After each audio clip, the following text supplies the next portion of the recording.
अखंडमंडलाकारं व्याप्तं येन चराचरं तत्पदं दर्शितं येन तस्मै श्री गुरवे नमः. अर्थात अखंड विश्वातील कणाकणांना जो व्यापून आहे, ज्यांच्यामुळे सर्वोच्च सत्याचे दर्शन आपल्याला घडते, अशा श्री गुरूंना मी वंदन करते. नमस्कार, मी श्रावणी काळेश्वरकर. आज गुरुपौर्णिमा म्हणजेच व्यासपौर्णिमा. त्यानिमित्त आपणा सर्वांना हार्दिक शुभेच्छा. सर्वप्रथम मी आद्यगुरु श्री वेदव्यास यांना वंदन करते. तसेच माझे गुरु श्री ब्रह्मचैतन्य गोंदवलेकर महाराज आणि तुकामाई यांनाही वंदन करते. भारतीय संस्कृतीमध्ये गुरुशिष्य परंपरेला आणि गुरुपौर्णिमेला अनन्यसाधारण महत्त्व आहे.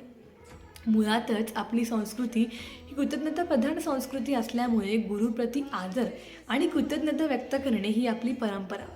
ह्या परंपरेचा उगम कुठून झाला याचा शोध घेतला असता आज महर्षी वेदव्यास यांचा जन्मदिवस. त्यामुळे आज आपण गुरुपौर्णिमा म्हणजेच व्यासपौर्णिमा साजरी करतो. महर्षी वेदव्यासांचे मूळ नाव कृष्णद्वैपायन असे होते. ते कृष्णवर्णाचे असल्यामुळे कृष्ण आणि यमुना नदीजवळील द्वीपावर त्यांचा जन्म झाल्यामुळे द्वैपायन. पुढे त्यांनी वेदांचा विस्तारीकरण आणि विभाजन केले, त्यामुळे त्यांना वेदव्यास असे संबोधले जाऊ लागले. महर्षी व्यास हे भारतीय संस्कृतीतील एक महान ऋषी, ग्रंथकार आणि तत्त्वज्ञ आहेत. ते भारतीय परंपरेतील एक महान ज्ञानवाहक आहेत. महाभारत हे महाकाव्य त्यांनी रचले असून त्यात 1,00,000 श्लोक आणि 18 पर्व आहेत. महर्षी वेदव्यासांनी 4 वेद, 6 उपनिषद आणि 18 पुराण यांचे संकलन आणि संरक्षण केले आणि हजारो वर्षांपासून जे ज्ञान मौखिक परंपरेत होते ते प्रथमतः लिखाणात आणले. आणि त्यांच्या या कार्याप्रती आदर आणि कृतज्ञता म्हणून आपण व्यासपौर्णिमा ही गुरुपौर्णिमा म्हणून साजरी करतो.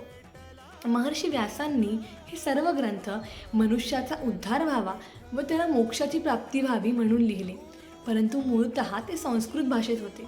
कालांतराने ते जनसामान्यांना पचनी पडणे कठीण झाले. त्यामुळे त्याचे प्राकृत भाषेत भाषांतर करून त्यावर टीकापर ग्रंथ लिहून ज्ञानेश्वर महाराज, तुकोबाराय, संत एकनाथ महाराज, संत नामदेव महाराज यासारख्या अनेक संतांनी त्यावर ग्रंथ लिहिले व जनसामान्यांना समजूनही सांगितले.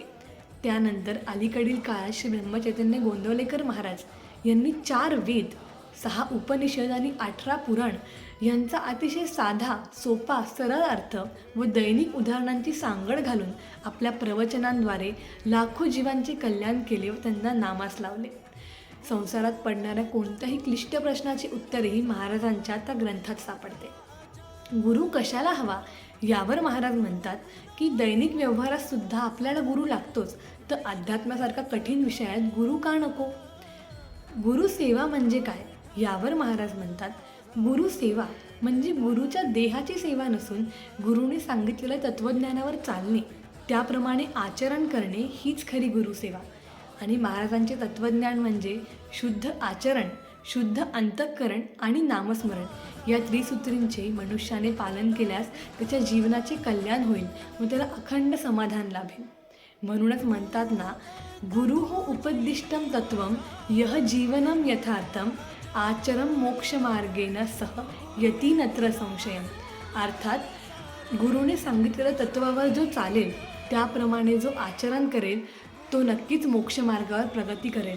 चला तर मग आज गुरुपौर्णिमेनिमित्त संकल्प करूया, आपल्या गुरुने दाखवलेल्या तत्वावर चालूया व मोक्षाचे अधिकारी होऊया. धन्यवाद.